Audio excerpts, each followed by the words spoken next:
প্রথমবার সৌদি সরকারের আমন্ত্রণে রিয়াদের মঞ্চে গাইবেন জেমস। নগরবাউল নিয়ে দেশ বিদেশ ছুটে বেড়াচ্ছেন জেমস।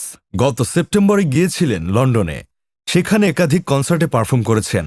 এরপর অক্টোবরের শেষের দিকে যান অস্ট্রেলিয়ায়। চলতি মাসের মাঝামাঝি পর্যন্ত সিডনি, মেলবোর্ন ও অ্যাডিলেডে কয়েকটি কনসার্ট করেছেন। ফিরেই ব্যস্ত হয়েছেন দেশের মঞ্চে। 15 নভেম্বর সেনা প্রাঙ্গণে গিয়েছেন ঢাকা রেট্রো কনসার্টে। এবার জেমস জানালেন নতুন খবর। সৌদি আরব সরকারের আমন্ত্রণে রিয়াদে যাচ্ছেন জেমস। 22 নভেম্বর রিয়াদের আল সুয়াইদি পার্কে গান শোনাবে নগরবাউল। এর মাধ্যমে প্রথমবারের মতো রিয়াদে পারফর্ম করবেন তিনি। নগরবাউল ব্যান্ডের ব্যবস্থাপক রুবায়াত ঠাকুর বলেন, সৌদি সরকারের আমন্ত্রণে 20 নভেম্বর আমরা প্রথমবারের মতো রিয়াদে যাচ্ছি। আয়োজনটিতে বিনা টিকিটে গান শুনতে পাবেন দর্শক। আশা করি ভালো একটা শো হবে। প্রবাসী বাংলাদেশিদের আমন্ত্রণ জানাচ্ছি। একই আয়োজনে সঙ্গীতশিল্পী সাবরিনা পর্শিও থাকবেন তার বর্ণমালা ব্যান্ড নিয়ে। তার পরিবেশনা রয়েছে পরদিন 23 নভেম্বর। এর আগে 20 নভেম্বর সেখানে পারফর্ম করবে প্রবাসী বাংলা ব্যান্ড।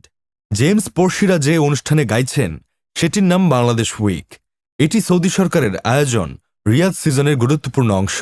2019 সাল থেকে সৌদি সরকার নিয়মিত আয়োজন করে আসছে রিয়াদ সিজন। বিনোদন, সংস্কৃতি, খেলাসহ নানা আয়োজনে অংশ নিতে প্রতি বছর বিশ্বের বিভিন্ন দেশ থেকে বিনোদনপ্রেমীরা জড়ো হন রিয়াদে। পঞ্চম আসরটি শুরু হয়েছে গত 12 অক্টোবর থেকে, চলবে আগামী বছরের ফেব্রুয়ারি পর্যন্ত। সৌদির 14টি লোকেশনে রয়েছে রিয়াদ সিজন।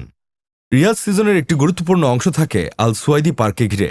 সেখানে 45 দিনব্যাপী সাংস্কৃতিক অনুষ্ঠানে এবছর অংশ নিয়েছে 8টি দেশ। বাংলাদেশ ছাড়াও রয়েছে Pakistan, Bharat, Philippines, Indonesia, Sudan, Yemen ও জর্ডান। প্রতিটি দেশের জন্য বরাদ্দ রাখা হয়েছে বিশেষ কয়েকটি দিন।